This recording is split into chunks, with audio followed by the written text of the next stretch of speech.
Did you know that there is one thing both Islamic teachings and modern relationship science agree on? One destructive force that can silently destroy our relationships, and most of us don't even notice when it's creeping in. That force is contempt. One day, two of the Prophet's companions had a heated argument. Bilal radiallahu anh, the beloved mu'adhin of the Prophet sallallahu alaihi wasallam, and Abu Dhar radiallahu anh, a respected companion, exchanged words. In the heat of the moment, Abu Dhar called Bilal the son of a black woman. When the Prophet ﷺ heard about this, he didn't let it slide. He immediately called Abu Dhar and said, Abu Dhar, are you shaming Bilal for his mother's race? You still have traces of Jahiliyyah in you. Then the Prophet ﷺ gave us a timeless reminder. A Muslim is the brother of a Muslim. He does not oppress him, abandon him, or hold him in contempt. It is enough of an evil that a person looks down on their fellow Muslim. He even pointed to his heart and said, Taqwa is he. Contempt isn't just a word, it's a disease of the heart. Now, fast forward 1400 years. Relationship experts today confirm the exact same thing.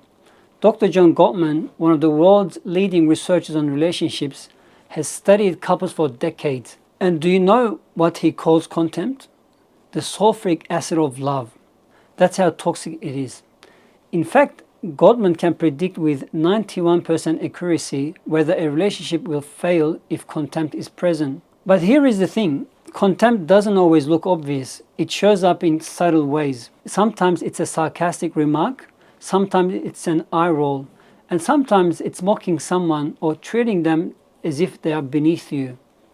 And the scariest part, it slowly erodes trust and damages relationship without realizing. In Islam, contempt isn't just about what we say or do.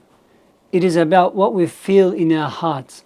The Qur'an warns us against this in Surah Al-Hujurat.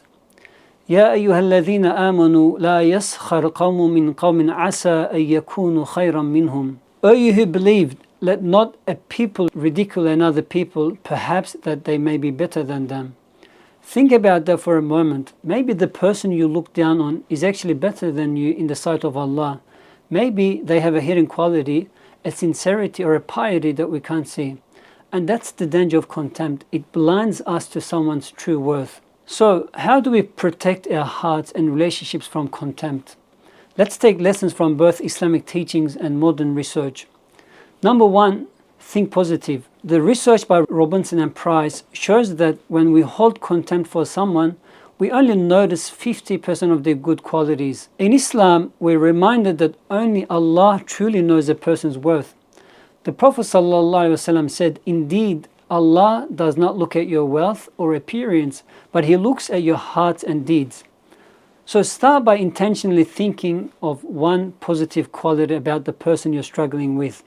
And then remind yourself of a time they showed that quality in your relationship. Even more powerful, remember this verse from Surah Al-Hujurat. Inna akramakum indallahi atqakum. The most noble of you in the sight of Allah is the most righteous among you. We don't know what's in someone's heart.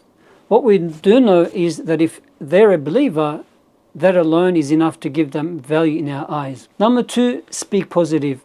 Did you know that according to John Gottman's research, people who speak positively about their past with someone have a 94% chance of a happy future with that person, even if they're currently struggling with them. When we focus on the good moments we've shared, we change the story we tell ourselves about the person, and that story shapes how we treat them in the future. Number three, act positive.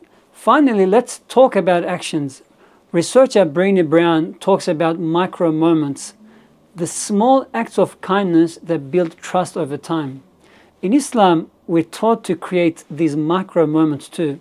The Prophet ﷺ said, spread salam among yourselves and you will increase love for one another. He asked us not to belittle any good deed, even if it's just meeting your brother with a cheerful face. It's the small actions, a kind word, a smile, offering help, that slowly dissolve feelings of contempt. Contempt is a silent destroyer, but we don't have to let it poison our hearts or our relationships. Islam teaches us to replace contempt with compassion, to judge less and understand more, to replace disdain with dignity.